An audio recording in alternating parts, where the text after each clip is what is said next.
भारत माता की आवाज दिल्ली तक पहुंचनी चाहिए। भारत माता की, भारत माता की, बजरंग बली की, बजरंग बली की, बजरंग बली की। कल्पतरु नाडिना ನನ್ನ ಸಹೋದರ ಸಹೋದರಿಯರಿಗೆ ನನ್ನ ನಮಸ್ಕಾರಗಳು।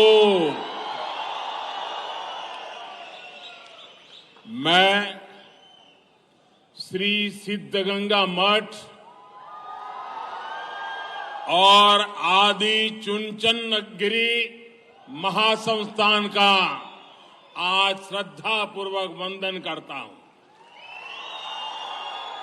सभी संतों और कर्नाटका के जन जन के आशीर्वाद से डबल इंजन सरकार का प्रचंड बहुमत से वापस आना निश्चित हो गया है। मैं अभी हेलीपैड से आ रहा था, कोई तय कार्यक्रम नहीं था, लेकिन इतना बड़ा रोड शो हो गया और यहां भी मैं इतने लोग देख रहा हूं। इतनी बड़ी मात्रा में आप आशीर्वाद देने आए हैं। वो सर्वे वाले देखेंगे तो उनको पता चल जाएगा कि विजय किसकी तय है, जीत किसकी होने वाली है। ये दृश्य दिखाई दे रहा है। आप सभी मेरे साथ बोलिए, भारत माता की, भारत माता की। फिर एक बार बोलिए, बजरंग बली की, बजरंग बली की। राष्ट्र कवि कुवेंपु ने अपनी एक कविता में कहा था, कुवेंपु जी ने एक कविता में कहा था, ओ लंका भयंकरा, ओ लंका भयंकरा, समीर कुमार हे आंजनेया। जिस धरती पर राष्ट्र कवि कुवेंपु जी ने ये पंक्तियां लिखी है, वहां अब कांग्रेस को जय बजरंग बली बोलने पर भी आपत्ति होने लगी है। कांग्रेस तुष्टीकरण की गुलाम हो चुकी है। कांग्रेस अपनी वोट बैंक पॉलिटिक्स की गुलाम हो चुकी है। ऐसी कांग्रेस कर्नाटका का कभी भी भला नहीं कर सकती। ऐसी कांग्रेस कभी भी कर्नाटका का विकास नहीं कर सकती। कर्नाटका और यहां के लोग कांग्रेस और जेडीएस का खेल समझ चुके हैं। जेडीएस को दिया गया हर वोट आने वाले समय में कर्नाटका को कमजोर सरकार देगा, अस्थिर सरकार देगा। और एक कमजोर सरकार कभी भी मजबूत कर्नाटका का निर्माण नहीं कर सकती। इसलिए एक ही संकल्प, एक ही मंत्र, एक ही नारा, एक ही विश्वास, ई बारिया निर्धारा, ई बारिया निर्धारा, ई बारिया निर्धारा, ಈ ಬಾರಿಯ ನಿರ್ಧಾರ ಬಹುಮತ ಬಿಜೆಪಿ ಸರ್ಕಾರ।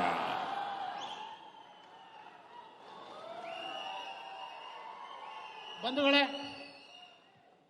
ಕನ್ನಡಕ್ಕೆ ಅನುವಾದ ಮಾಡುವಂತ ಅವಶ್ಯಕತೆ ಇದ್ರೆ ಬೇಡ, नहीं चाहिए, नहीं चाहिए। आप सबका हुक्म है, हिंदी में बोलो। सब पीछे वालों का भी हुक्म है, आपका भी हुक्म है, आपका भी हुक्म है। आप मेरे मालिक हैं, आप जो कहेंगे वही करूंगा। बंधु भगिनियरे, ये मेरा सौभाग्य रहा कि मुझे अनेक बार इस पवित्र धरती पर आकर के पूज्य शिव कुमारा स्वामी जी का सानिध्य मिला। उन्होंने अन्ना, अक्षरा और आश्रय त्रिविधा दासोहा वो रास्ता दिखाया है।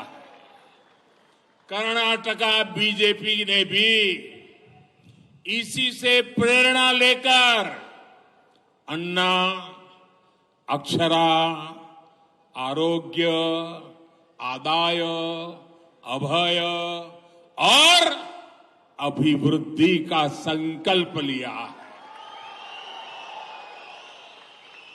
इस संकल्प पत्र की पूरे कर्नाटका में सब दूर, गांव हो, गरीब हो, मजदूर हो, किसान हो, शहरी हो, स्टार्टअप वाला हो, स्किल वाला हो, हर कोई बहुत प्रशंसा कर रहा है। मुझे कुछ दिन पहले तुमकुरू में विकास के अनेक प्रोजेक्ट्स का शिलान्यास और उद्घाटन करने का अवसर मिला था। बीजेपी का ये संकल्प पत्र उसी भावना को विस्तार दे रहा है। बंधु भगिनियरे, पिछले 9 वर्षों में गांव और गरीब के लिए, किसान और नौजवान के लिए जितना काम हुआ है उतना पिछले 7 दशकों में नहीं हुआ है। गांव और गरीब के लिए, किसान और नौजवान के लिए जितना काम हुआ है उतना पिछले 7 दशकों में नहीं हुआ है, 70 साल में नहीं हुआ है। कांग्रेस जेडीएस का ट्रैक रिकॉर्ड है कि उनके शासन में सबसे ज्यादा लूट गांव के हक के पैसे की होती है। लेकिन जब भाजपा सरकार में होती है तो गांव और गरीब तेज गति से आगे बढ़ता है। हमने ग्रामीण अर्थव्यवस्था को मजबूत किया है ताकि सामान्य मानवी की आर्थिक ताकत बढ़े, उसका परचेजिंग पावर बढ़े, उसकी क्वालिटी ऑफ लाइफ में सुधार हो, ईज ऑफ लिविंग, उसके जीवन में एक आनंद की अनुभूति हो। बंधु भगिनियरे, खेती के खर्चों में मदद के लिए हमने पीएम किसान सम्मान योजना के माध्यम से 2.5 लाख करोड़ रुपए सीधे, आंकड़ा याद रखना, 2.5 लाख करोड़ रुपए सीधे किसानों के खाते में भेजे। कितने? 2.5 लाख करोड़। कितने? 2.5 लाख करोड़। और दिल्ली से 1 रुपया निकला ना तो 100 के 100 पैसे किसान के खाते में गए। बीच में कोई पंजा उसको लूट नहीं सकता है। यहां तुमकुरू जिले के भी 3 लाख से अधिक किसानों के बैंक खाते में लगभग 700 करोड़ रुपए जमा हो चुके हैं। बीजेपी सरकार के प्रयासों से आज देश की 9 करोड़ महिलाएं सेल्फ हेल्प ग्रुप से जुड़ गई है। इन्हें हमारी सरकार ने बिना बैंक गारंटी 20 लाख रुपए तक की मदद सुनिश्चित की है। 20 लाख। आज देश भर के गांवों में फल, सब्जियां और अनाज को बचाने के लिए बड़ी संख्या में स्टोरेज की सुविधा तैयार की जा रही है। एपीओस को मदद करके सरकार किसानों को व्यापार और प्रगति के अवसर भी दे रही है। इससे किसान के हाथ में पूंजी आई है, उसकी आमदनी बढ़ी है, इनकम बढ़ी है। किसानों पर महंगी खाद का बोझ ना पड़े, फर्टिलाइजर का ज्यादा पैसा किसान को न देना पड़े, इसलिए बीजेपी सरकार दुनिया में से यूरिया लाती है।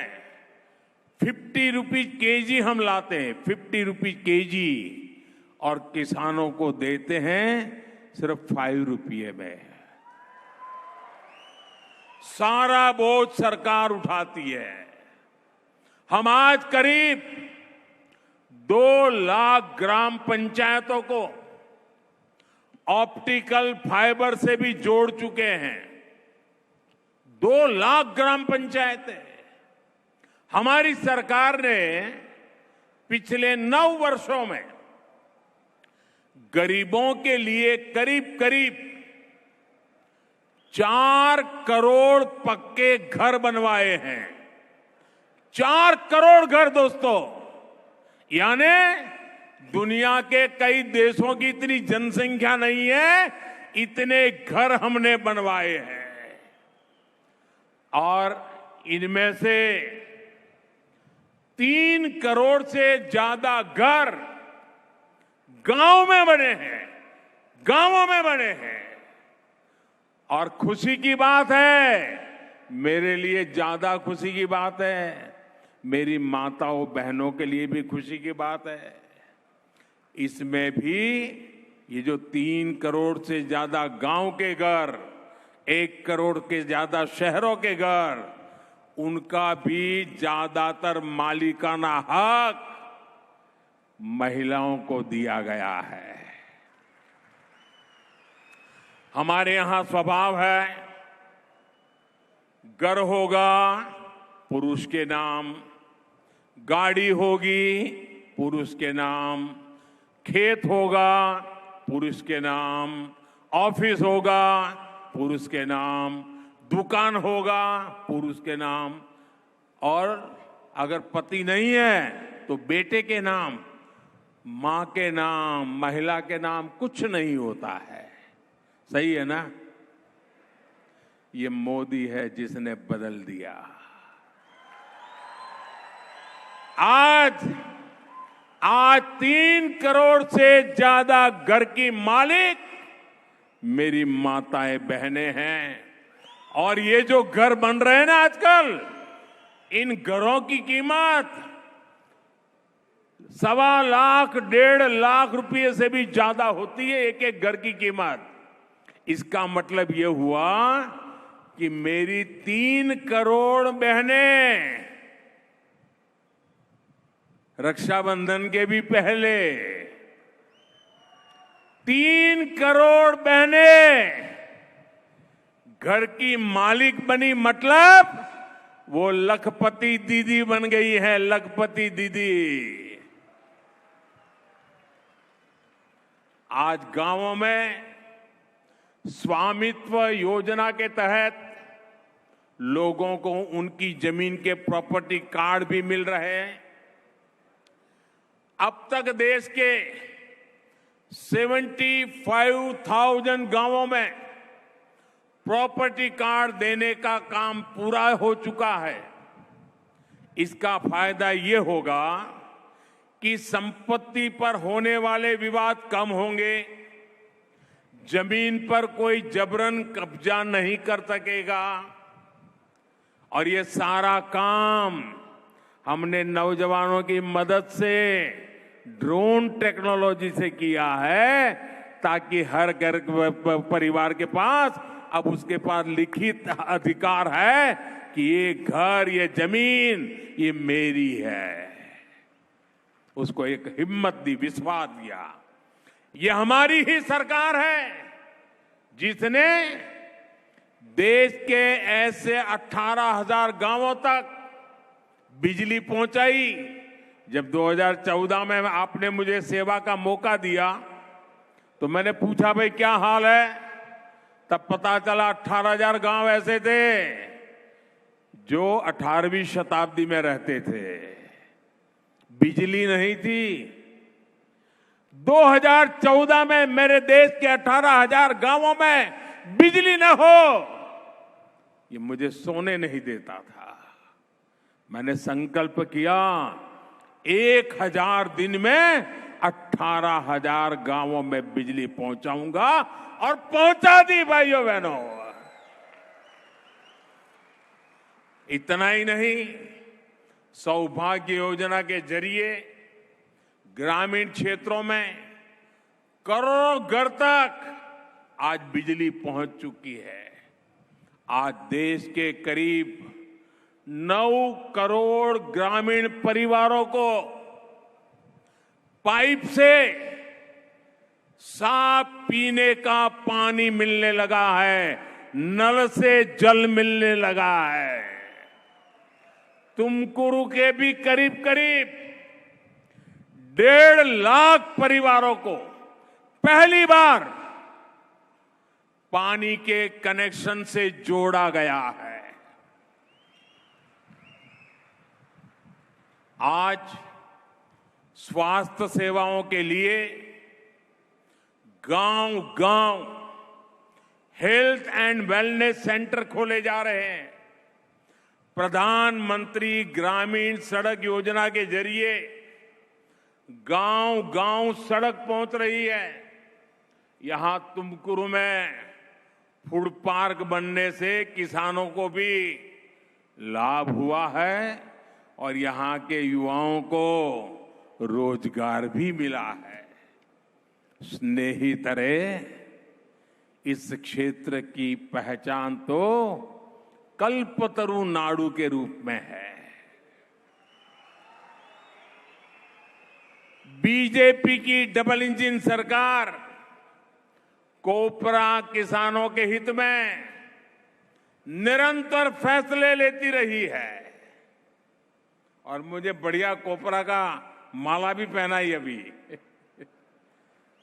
इस सीजन के लिए हमने कोपरा के एमएसपी में फिर से वृद्धि की है। ये लागत के 1.5 गुना के बराबर है, जिसे कांग्रेस सरकार कभी भी लागू नहीं कर पाई थी। किसान मांग करते थे, कांग्रेस सुनती नहीं थी। कांग्रेस जेडीएस सरकार ने पीने के पानी और सिंचाई दोनों के लिए भी तुमकुरू को बहुत परेशान किया है। ये 3 आहोले प्रोजेक्ट को बीजेपी सरकार ने स्वीकृत किया था, लेकिन जैसे ही कांग्रेस की सरकार आई, ये प्रोजेक्ट लटक गया। जब फिर डबल इंजन सरकार बनी, तब इस पर काम शुरू हुआ। अब ये पूरा होने वाला है। अपर भद्रा प्रोजेक्ट को लेकर भी कांग्रेस जेडीएस सरकारों ने कभी भी गंभीरता नहीं दिखाई। आपकी इस बरसों पुरानी मांग को भी बीजेपी ही पूरा कर रही है। इस वर्ष केंद्रीय बजट में अपर भद्रा प्रोजेक्ट के लिए 5,000 करोड़ रुपए से अधिक का प्रावधान किया गया है। 5,000 करोड़ हर घर, हर खेत, वहां तक पानी पहुंचे, ये डबल इंजन सरकार की प्रतिबद्धता है। सहोदर सहोदरियों रे, बीजेपी सरकार के इन प्रयासों के बीच कांग्रेस गांवों के बच्चों की दुश्मन बन गई है। आपको लगेगा मोदी जी क्या कह रहे हैं, मैं सबूत के साथ बताना चाहता हूं। आज कांग्रेस पार्टी की सोच देखिए, वो गांव के बच्चों के दुश्मन बनकर के आज खड़ी हो गई है। आपको पता है, केंद्र की बीजेपी सरकार ने 21वीं सदी की जरूरतों को पूरा करने वाली आधुनिक राष्ट्रीय शिक्षा नीति लागू की, नेशनल एजुकेशन पॉलिसी। देश के महान वैज्ञानिकों में से एक, इसरो के पूर्व चेयरमैन के कस्तूरीरंगन जी, उनके नेतृत्व में यह शिक्षा नीति तैयार हुई है। और कस्तूरीरंगन जी तो कर्नाटका उनकी कर्मभूमि रहा है। वो कर्नाटका नॉलेज कमीशन के चेयरमैन भी रहे हैं। कस्तूरीरंगन जी की कमान में हजारों लोगों के परामर्श और देश के करोड़ों लोगों के सुझाव के बाद ये नेशनल एजुकेशन पॉलिसी उसको लागू किया गया है। और इस नीति का सबसे बड़ा फायदा क्या है, उसकी विशेषता क्या है? इस नीति में एक महत्वपूर्ण बात है कि इस देश की जो प्रादेशिक भाषा है, मातृभाषाएं हैं, भारतीय भाषाओं में पढ़ाई पर जोर दिया गया है। यानी गांव का बच्चा अपनी मातृभाषा में जहां तक पढ़ाई करके पहुंचना चाहता है, पहुंच सकता है। लेकिन अब कांग्रेस ने घोषणा कर दी है, लिखित घोषणा की है। उन्होंने कहा है कि वे आएंगे तो ये नेशनल एजुकेशन पॉलिसी को ताला लगा देंगे, रोक देंगे।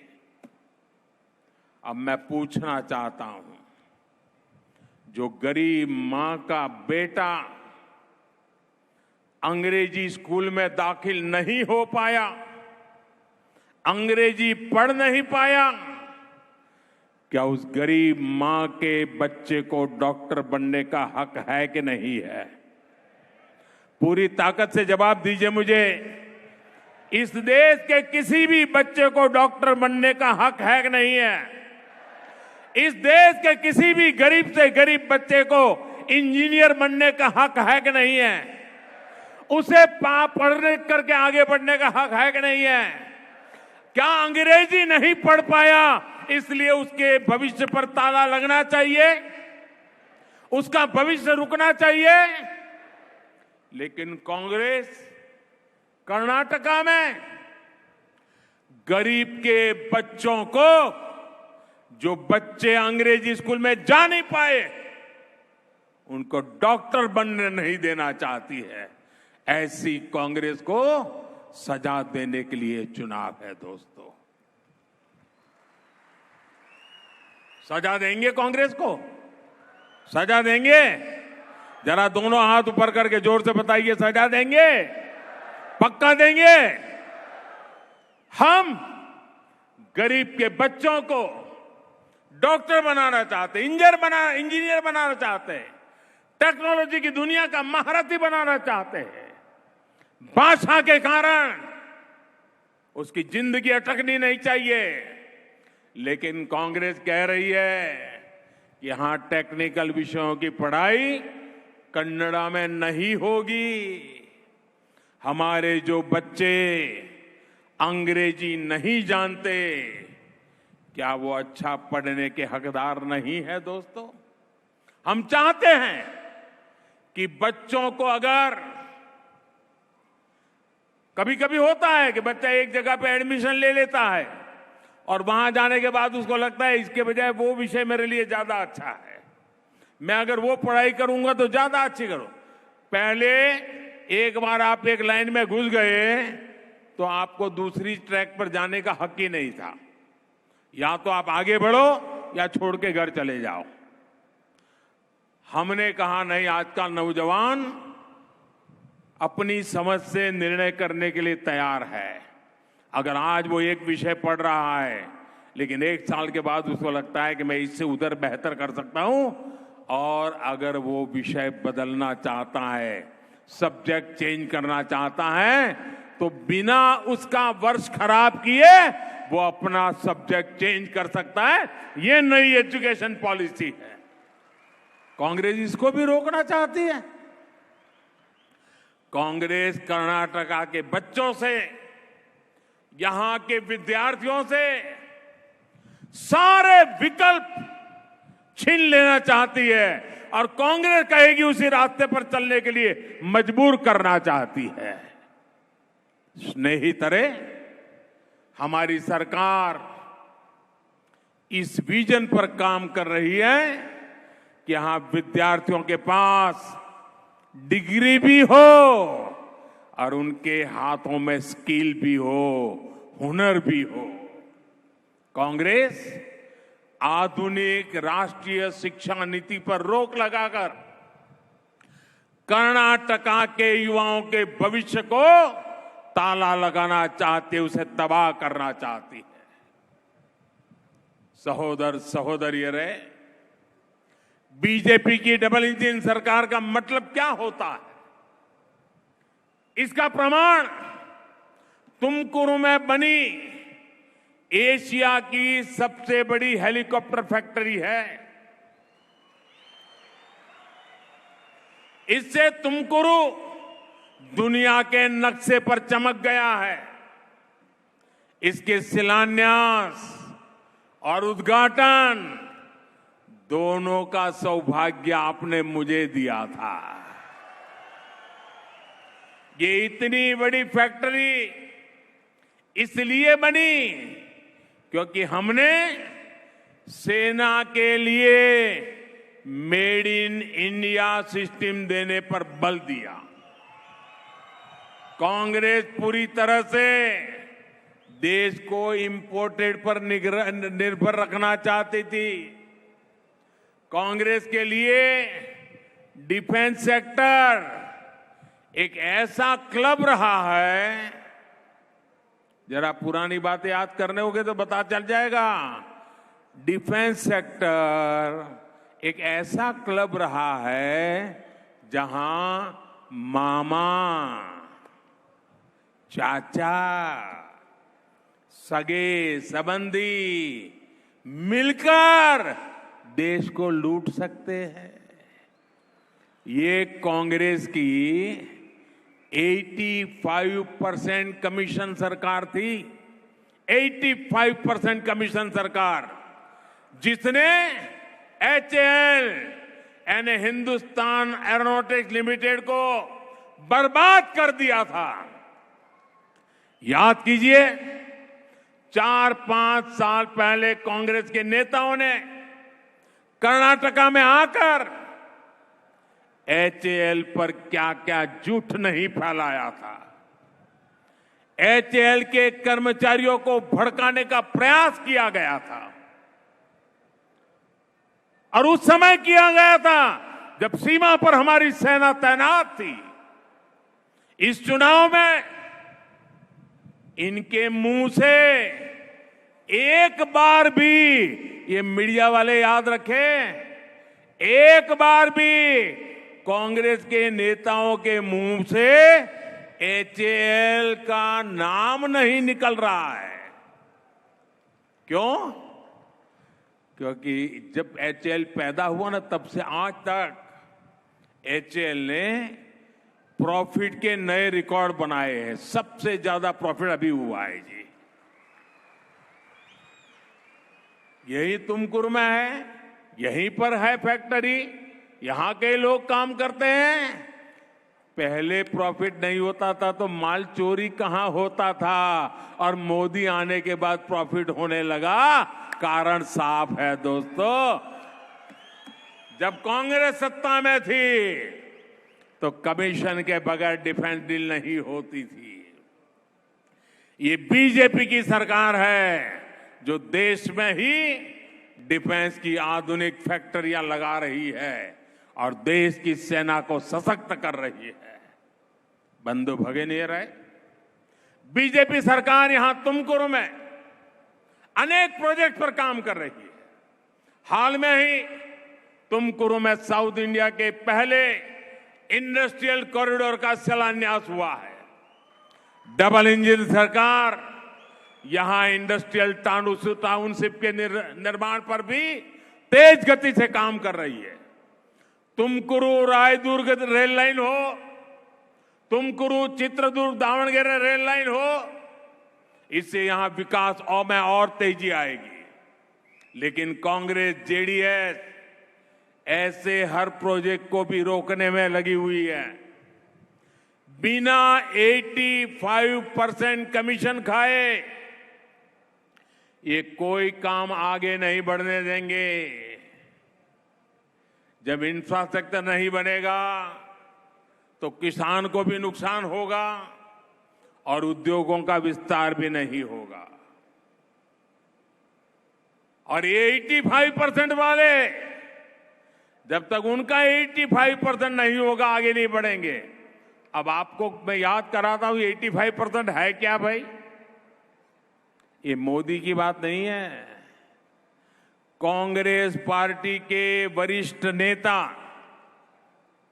कांग्रेस पार्टी के प्रधानमंत्री, पूर्व प्रधानमंत्री श्रीमान राजीव गांधी, उन्होंने पब्लिकली सार्वजनिक रूप से कहा था कि मैं दिल्ली से 100 पैसा भेजता हूं तो गांव में गरीब के पास जाते जाते 15 पैसा हो जाता है, 85 पैसे की चोरी हो जाती है।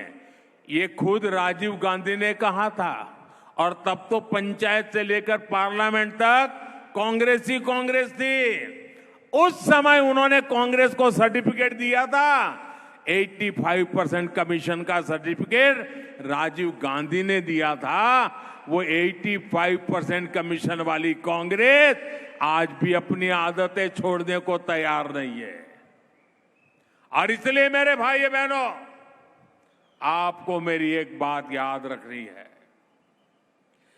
जेडीएस का हर कैंडिडेट कांग्रेस का ही कैंडिडेट है। जेडीएस को दिया हर वोट कर्नाटका में निवेश को रोकेगा। और मुझे बताइए भाइयों, हमारा संकल्प है कर्नाटका को नंबर 1 बनाना, पूरे देश में नंबर 1 बनाना। आप सहमत हैं मेरी बात से? क्या कर्नाटका को नंबर 1 बनाना है? कर्नाटका को नंबर 1 बनाना है? कौन बना सकता है? कौन बना सकता है? कौन बना सकता है? भाइयों बहनों, कर्नाटका को नंबर 1 बनाने के लिए घर घर से एक ही संकल्प चाहिए, ईबारा निर्धारा, ईबारा निर्धारा, ईबारा निर्धारा बहुमत दा बीजेपी सरकार। साथियों, अगले बुधवार को मतदान है। 10 मई दूर नहीं है। हमें विजय के संकल्प को और सशक्त करना है। चुनाव तो जीतने वाले हैं, लेकिन हमें हर पोलिंग बूथ जीतना है। एक भी पोलिंग बूथ हारना नहीं है। मंजूर? मंजूर? भाइयों बहनों, इतनी बड़ी सभा और इतना बढ़िया रोड शो, कहीं ऐसा तो नहीं होगा ना यार मोदी जी आ गए अब तो जीत जाएंगे, ऐसा नहीं करोगे ना? घर घर जाओगे ना? पोलिंग बूथ में काम करोगे ना? रात दिन मेहनत करोगे ना? पोलिंग बूथ में डटे रहोगे ना? जरा जोर से जवाब दीजिए, डटे रहोगे ना? पूरी कोशिश करोगे ना? एकदम जोर से लगोगे? अच्छा, एक मेरा काम करोगे आप लोग? हाँ बोलू बोलू, लेकिन पहले बताओ ना, करोगे कि नहीं करोगे? दोनों हाथ ऊपर करके मुझे बताइए, मेरा एक काम करोगे? पक्का करोगे? ये मेरा पर्सनल काम है, करोगे? ये मोदी का काम है, करोगे? अच्छा, आप करने वाले हो तो अपना मोबाइल फोन निकालो और उसका फ्लैश लाइट चालू करो, जरा मैं देखूं कहां कहां से दिखता है मुझे। सबके मोबाइल का फ्लैश लाइट चलना चाहिए, सबके मोबाइल का फ्लैश लाइट चलना चाहिए। जिसके जिसके पास मोबाइल है अपना फ्लैश लाइट चलाइए। अच्छा, मैं बताऊं मेरा कौन सा काम है? बताऊं? जरा जोर से बोलिए, बताऊं? बताऊं, करोगे? करोगे? देखिए, हर घर जाना है, जाकर के सबको प्रणाम करना है और उनको सबको बताना, मोदी जी तुमकुरू आए थे। हर घर में जाकर के बताना है, मोदी जी तुमकुरू आए थे और मोदी जी ने आपको नमस्कार भेजा है। ये बता देंगे? मोदी जी ने आपको प्रणाम भेजा है, ये हर घर में बता देंगे। अगर जब आप हर परिवार में जाकर के मेरा नमस्कार पहुंचाएंगे, मेरा प्रणाम पहुंचाएंगे, तो हर परिवार, बड़े बुजुर्ग, माताएं, बहनें मुझे आशीर्वाद देंगे। और जब तुमकुरू जिले, इस पवित्र भूमि से इतने लोगों के मुझे आशीर्वाद मिलेंगे ना, तो मेरी ऊर्जा और बढ़ जाएगी, मेरी ऊर्जा जबरदस्त बढ़ जाएगी और मैं आपकी सेवा के लिए और जोर से काम करूंगा। इसलिए घर घर जाओगे ना? नमस्कार पहुंचाओगे ना? बहुत बहुत धन्यवाद। मेरे साथ बोलिए, भारत माता की, भारत माता की, भारत माता की, बजरंग बली की, बजरंग बली की, बजरंग बली की। धन्यवाद जी।